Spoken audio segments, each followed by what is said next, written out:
Well, tell me about Young Man's Game. That's it's almost like that's sounding autobiographical there. It sort of is. It's basically writing about being in the rock and roll business and all the change over the years.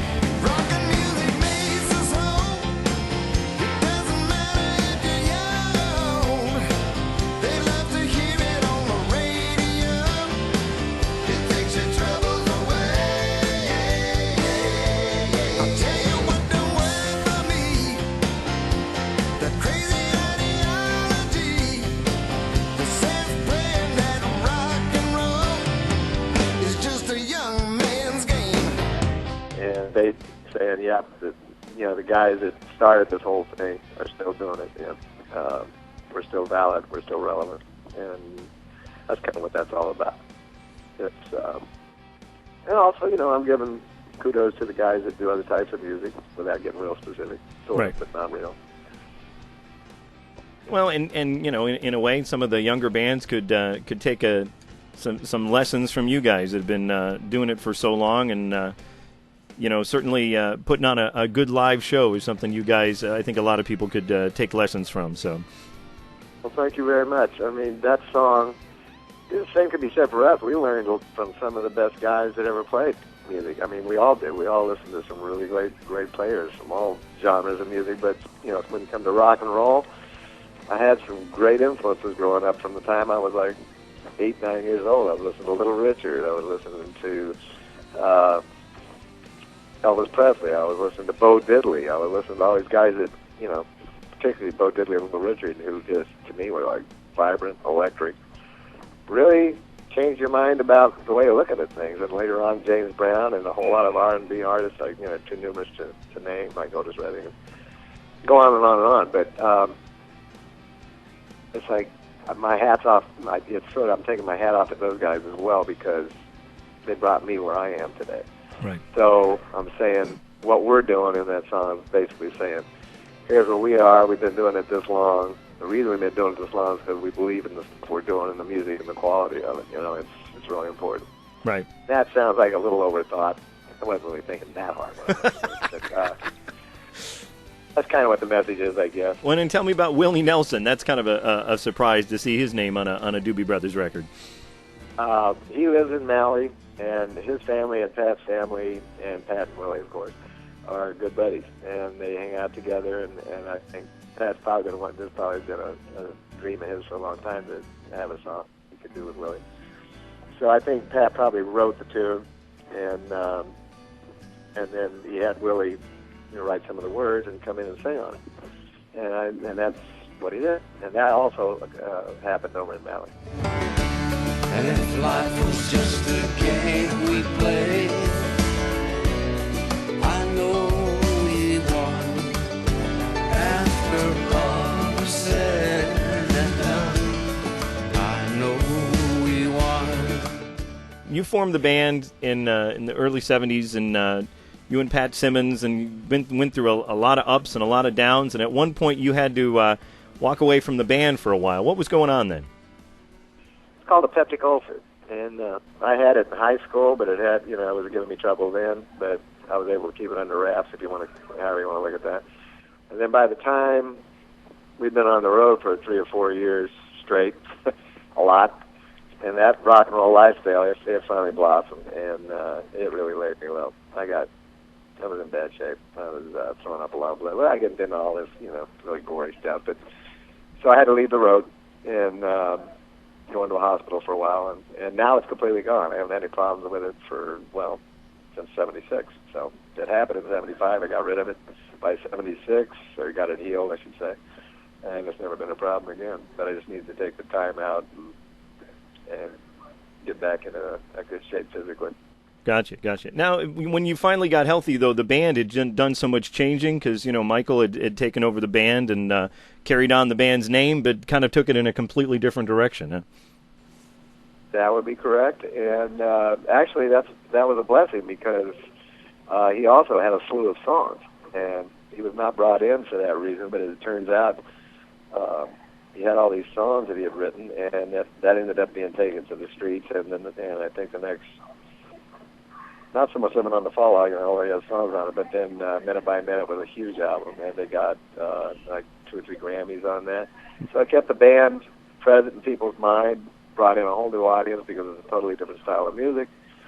So by the time we reformed, and by the time they broke up, which was 83, and I left the band in 77 because I just decided, this wasn't working for me, and I wanted to get away. Basically wanted to get off the road. I was so tired of touring. And I just left and went and played baseball for a year. Huh, wow. Nuts, but that's what I did. And gained a lot of weight and worked out with weights a lot. And then next thing I know, I'm doing a solo album with Teddy. And right. I was back at it again. And that was 79. I did another one in 81 with a different producer. And 87, Keith called everybody and said, would you guys be interested in doing a show to benefit the Vietnam vets? And nobody at that time was really doing anything. So we said, yeah, sure, why not? It's a great idea.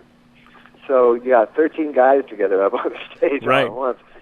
And we went and did, not 13 guys, I think 11 guys or something like that. A lot of drummers, though, right? A lot of drummers. Yeah, 4 drummers, 4 guitar players, 1 bass player, 2 keyboard players. Wow. So, it's a lot of guys. And then we did 13 shows. We did the 3 benefits we were going to do, and then we did kid shows to pay for all this, basically, is what it came down to. Right. And then everybody went their separate ways again. 4 or 5 of us went off and played in Moscow. And then John and Keith went and did their country thing with Southern Pacific. Right. And Ted suggested we get back together in the original format, the original band, and do an album. And we did do that, but we didn't do it until 89, and we didn't do it with Ted. We ended up going to Capitol and doing 2 albums with him.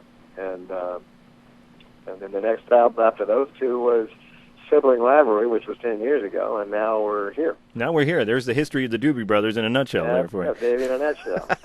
With things that have changed so much with the, when you guys were recording albums in the early 70s, you were recording albums, and people were, you drop the needle on it and let it roll. I mean, nowadays, people can kind of pick and choose whatever they want to download and that kind of thing. Does that bother you, or do you think that's kind of a freeing experience? Bother me. Technology and the internet changed everything, and it changed the whole face of the music industry. The whole landscape is totally different now. But by the same token, there's this huge resurgence of people that want to listen to vinyl. So we're putting out a bunch of the album on records, real honest-to-God records. If you have to play with a needle like the old days, and really high-quality vinyl and really nicely done. So we're covering all the bases, but I've watched this whole industry change drastically, not only from the technological point of view, but musically. It's been a lot of changes. It's how it's done, how the companies are run. A lot of the record companies didn't embrace the technology that's going on now, and it really didn't do them any favors, to put it nicely. And, yeah, it set them back, that's for sure. Yep.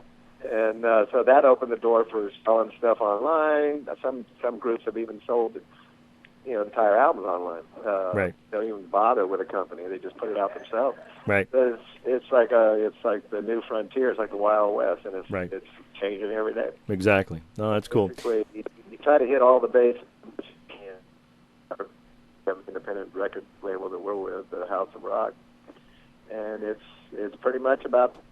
Hope you got the money to do the marketing, and the interest is out there with the people that would want to listen to it. Now tell me one more thing about the World Gone Crazy CD. You've got a deluxe edition of that. Is that correct? Yeah. The difference between the deluxe edition and the regular edition is 2 more songs, and also a DVD that's a lot of footage from. Back in 1974, I don't know if you've seen the video of the song Nobody. Yes, I have, yes. Okay, well, it's a lot more of that kind of stuff. Oh, really? Okay. And with us recording this, parts of this album, footage of us recording parts of this album. And then that's mixed with a little bit of road stuff thrown in. And so you've got a DVD, you've got a CD with 2 extra songs on it. And that's what makes the deluxe package. Gotcha. Excellent. One more thing. You songs instead of 11. Right, exactly. So you guys have always carried 2 drummers, and has that ever caused any kind of problems? I mean, trying to cram 2 sets of drums on a stage, or you ever had any kind of drummer malfunction? Wow.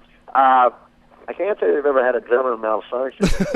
There's never a problem having two of them up there, no. Right. We've been doing it for so long, I don't really think about it anymore. Okay.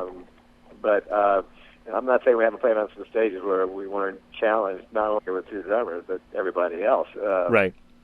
But, no, it's never been a problem, and I think as a result we've been able to come up with some sounds on various tunes, especially live, more so live than on record, because 99% of the stuff that's done on a record is done with one drummer.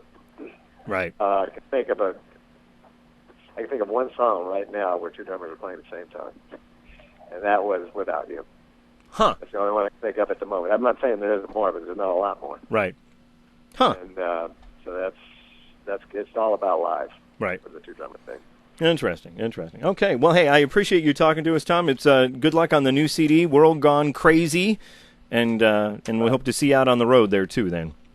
All right. We'll look forward to it. Tom Johnston of the Doobie Brothers there in the new CD, World Gone Crazy. Want to thank their record label, House of Rock.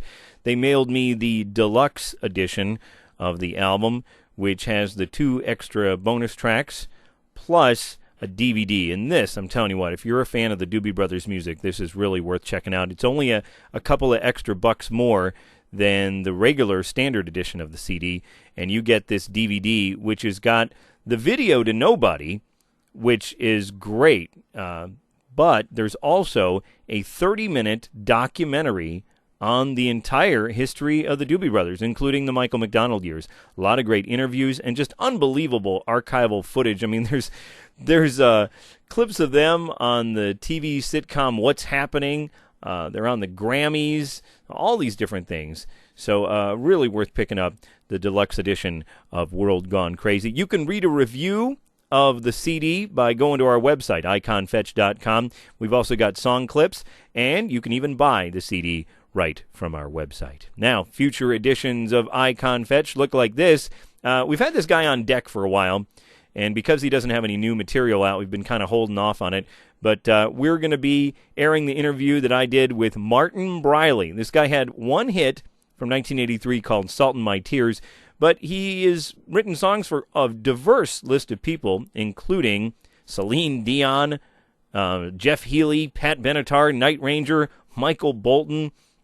And I mean, this guy has had a long career in the music business, but he's shied away from the spotlight.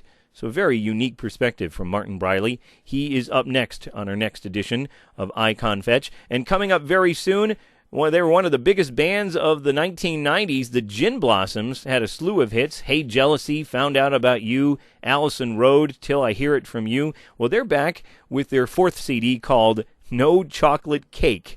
A great new disc, and we'll be talking to guitarist and primary songwriter Jesse Valenzuela of the Gin Blossoms on a future edition of the show. Melodic rocker Dwight Twilley is back with a new CD called Green Blimp, and we'll be talking to Dwight here in a little bit. And some interviews that we are working on. We're in negotiations with Travis, a band out of England that's been around since the 90s.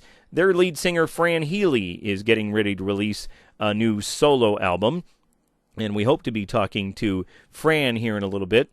Also, Australian modern rockers, the Hoodoo Gurus, they've got a new disc out. We're in negotiations with them. And also, a melodic rocker that is very underrated, Tommy Keene. We hope to be talking to Tommy Keene on a future edition of the show as well.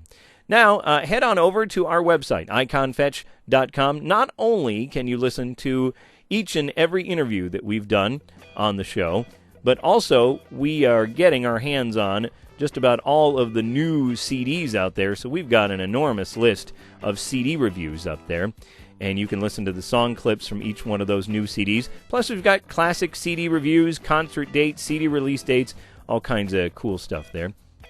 And also, please send me your feedback. I'd like to hear from you, and tell me how I'm doing on the show. My email address is host@iconfetch.com. I am Tony Peters. Thanks for listening.